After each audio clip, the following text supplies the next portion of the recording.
Welcome back to Red Cracks my dear friends. கெட்ட செயல்களை செய்யும் மனிதர்களுக்கு நீங்கள் நல்ல செயல்களை செய்வதை பார்த்தால் அவர்களால் எப்படி ஏற்றுக்கொள்ள முடியும்? ஒரு அலுவலகத்தில் நன்றாக வேலை செய்பவரை, ஒருபோதும் லஞ்சம் வாங்காத ஊழியரை அங்குள்ள மற்றவர்களுக்கு பிடிக்காது. ஒரு குடும்பத்தில் நல்லவனாக இருப்பவனை மற்ற குடும்ப உறுப்பினர்களுக்கு பிடிக்க வாய்ப்பில்லை.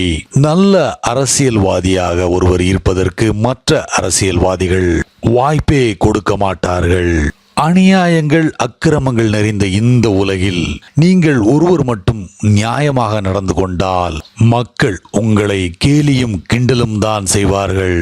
இந்த வீடியோல வருகிற அழகான புத்தரோட சூட்ரா நல்லவர்களை பார்த்து கிண்டலும் கேலியும் செய்யும் நபர்களை பற்றி தான் பேசுகிறது. அந்த அழகான சூத்ராவிற்கு ஓஷோ கொடுக்கும் விளக்கத்தை நண்பர்கள் தொடர்ந்து பார்ப்பதற்கு முன்னால் ப்ளீஸ் சப்ஸ்கிரைப் அவர் சேனல். குருடர்கள் வாழும் தெருவில் பார்வை தெரிந்தவராக இருப்பது மிகப்பெரிய ஆபத்து. ஏன் சாக்ரட்டிஸ் கொல்லப்பட்டார்? எதற்காக ஜீசஸ் சிலுவையில் அறையப்பட்டார்? புத்தர் அவர் தன்னுடைய வாழ்நாள் காலத்தில் பலரால் ஏன் வெறுக்கப்பட்டார் என்று பல இன்ட்ரெஸ்டிங்கான தகவல்களை ஓஷோ இந்த வீடியோல நம்மோடு பகிர்ந்து கொள்கிறார்.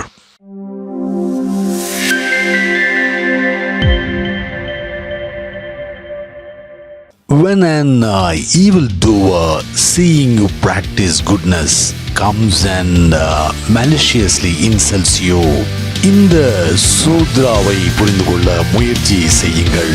It always happens. நீங்கள் நல்லவராக இருந்தாலோ அல்லது நல்லவராக மாறினாலோ பல மனிதர்கள் உங்கள் மேல் கோபமாக இருப்பதை உங்களால் கண்கூடாக பார்க்க முடியும்.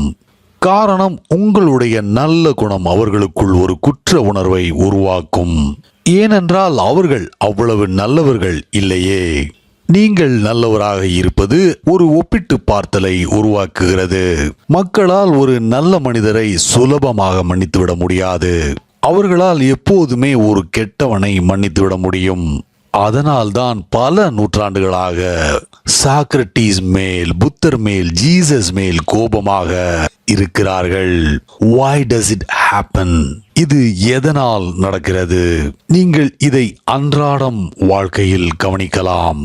நான் யூனிவர்சிட்டியில் ஆசிரியராக பணிபுரிந்த காலம், அங்குள்ள கிளர்க் ஒருவர், அங்கே வேலை செய்யும் வேலையாட்களில் அவர்தான் ஒரு சின்சியரான ஒர்க்கர், என்னிடம் வந்து, நான் பெரிய பிரச்சனையில் இருக்கிறேன். இங்குள்ள ஸ்டாஃப் அத்தனை பேரும் எனக்கு எதிராக இருக்கிறார்கள். அவர்கள், நீ ஏன் இவ்வளவு வேலை பார்க்கிறாய்? நாங்கள் வேலை பார்க்காமல் இருக்கும்போது நீயும் வேலை பார்க்க கூடாது. 2 மணி நேரம் வேலை பார்த்தால் போதும். மற்ற சமயங்களில் ஃபைல்களை அங்கும் இங்கும் தூக்கி போட்டாலே போதும் என்று என்னை மிரட்டுகிறார்கள் என்று சொன்னார். அவருடைய மேஜை எப்போதும் சுத்தமாக இருக்கும். ஃபைல்கள் சேர்ந்து கொண்டே போகாது. மற்ற ஸ்டாஃப்களின் மேஜையில் ஃபைல்கள் அடுக்கி வைக்கப்பட்டிருக்கும். எனவே நிச்சயமாக அவர்கள் கோபமாகத்தான் இருப்பார்கள். இப்படி ஒரு சின்சியரான மனிதர் அங்கிருப்பது அவர்களுக்குள் ஒரு கம்பேரிசனை உருவாக்கும். இவரால் வேலை செய்ய முடியும் போது உங்களால் ஏன் வேலை செய்ய முடியவில்லை என்று கேள்வி கேட்கத்தான் செய்வார்கள். நல்ல மனிதர் அன்பு செய்யப்படுவதில்லை, ஏனென்றால் அவர் கம்பேரிசனை உருவாக்குகிறார். ஜீசஸ் கிரைஸ்ட் சிலுவையில் அறையப்பட வேண்டும். காரணம், இப்படி ஒரு இன்னசென்ஸிற்கு வாய்ப்பு இருக்கும்போது உன்னால் எப்படி இன்னசென்ட்டாக இருக்க முடியவில்லை என்ற கேள்வி வரும். அது ஈகோவில் பெரிய காயத்தை உண்டு பண்ணுகிறது. பிறகு இன்னசென்டான ஒருவரை கொன்றால்தான் ஒரு திருப்தி கிடைக்கும். சாக்ரட்டிஸிற்கு விஷம் கொடுக்க வேண்டும். இவர் ஏன் இவ்வளவு உண்மையாக இருக்கிறார்? இவருடைய உண்மைகளால் மற்றவர்களுடைய பொய்கள் வெளிச்சத்திற்கு கொண்டு வரப்படுகின்றன.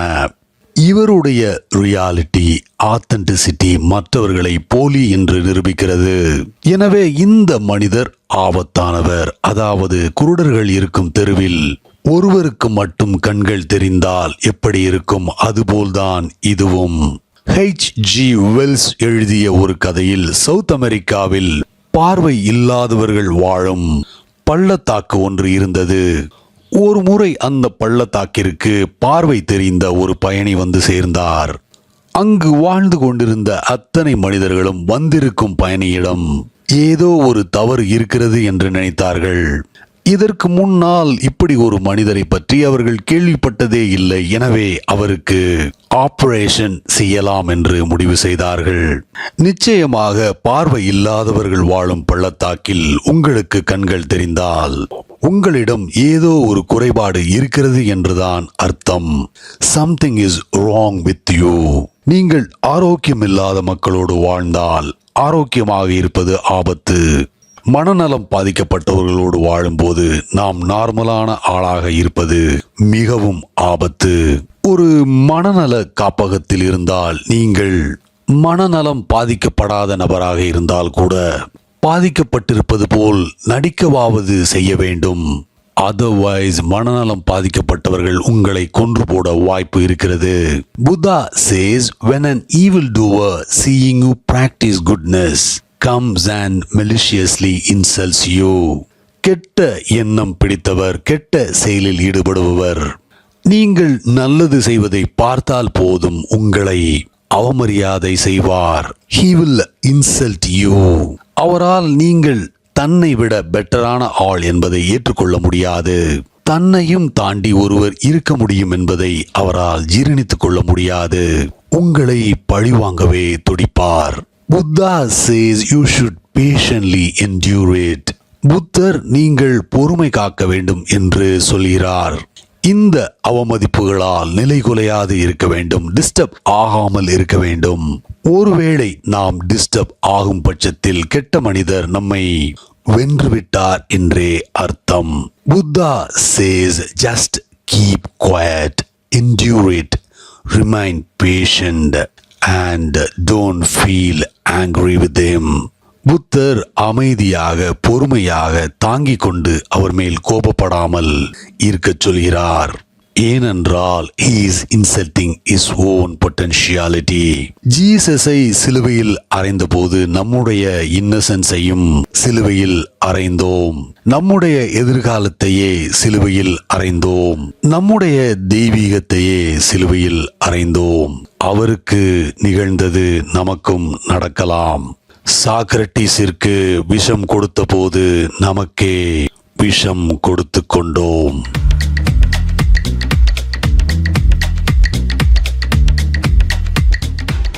அன்பு நண்பர்களே, இந்த வீடியோ பிடிச்சிருந்தா லைக் பண்ணிட்டு ஷேர் பண்ணுங்க. நிறைய நண்பர்கள் தொடர்ந்து ஆதரவு கொடுத்துக்கிட்டு இருக்கீங்க, அதற்கு ஒரு மிகப்பெரிய நன்றி. இந்த ரெட் கிராக்ஸ் சேனல்ல நிறையவே வீடியோஸ் இருக்கு. பார்க்காதவங்க அந்த வீடியோஸையும் பார்த்து உங்களோட கருத்துக்களை பதிவு பண்ணுங்க. அடுத்த வீடியோ ரெடி ஆயிட்டே இருக்கு. Until then, take care. Bye.